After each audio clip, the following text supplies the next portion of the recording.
Communication and its process.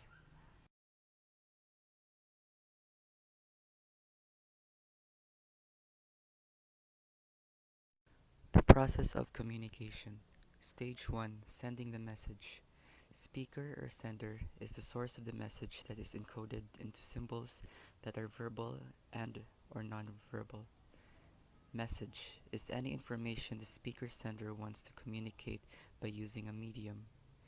Medium is the form in which the speaker or sender conveys the message. Channel is the mode, method, or means of sending or expressing the message.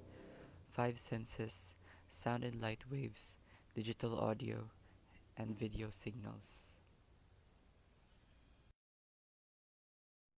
Stage 2. Receiving the message. Listener-receiver gets the message in the medium desired through the chosen channel. Feedback is the receiver's response. No two people can exactly have the same frame of reference. It varies from person to person. Context is the situation or environment in which communication takes place. Noise, anything that impedes in the way of accurately sending, receiving, and interpreting the message.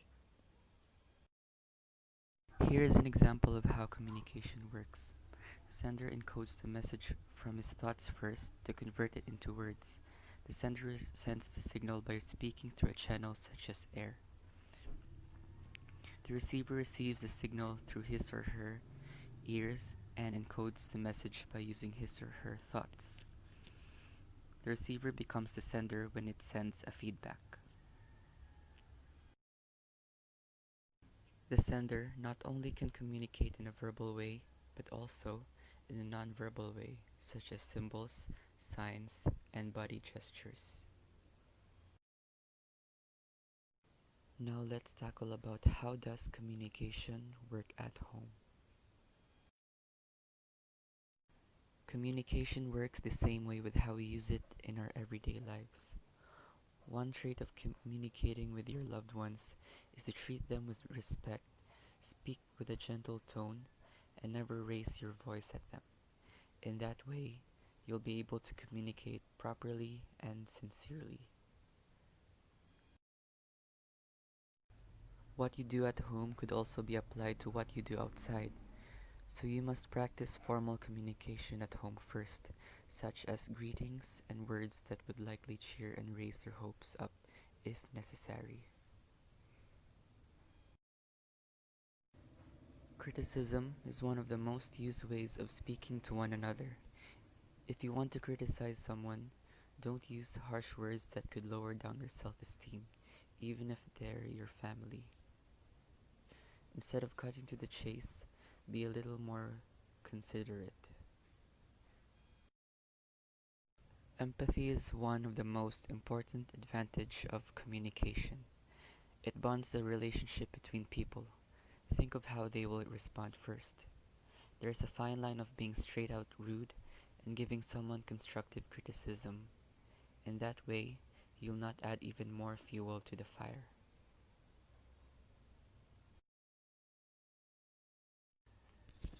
Now let's talk about as to why communication is very important at home, especially in your family.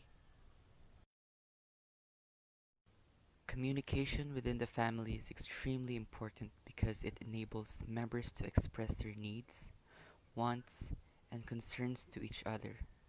Open and honest communication creates an atmosphere that allows family members to express their differences as well as love and admiration for one another.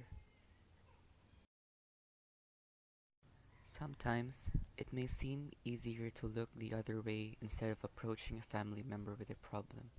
However, ignoring issues can cause more harm than good. Sidestepping issues won't make the problems go away, but instead intensifying the feelings you will have about future disagreements.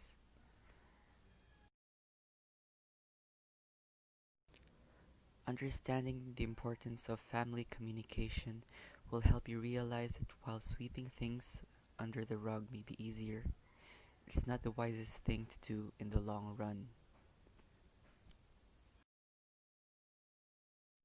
Now, these are the advantages of communication.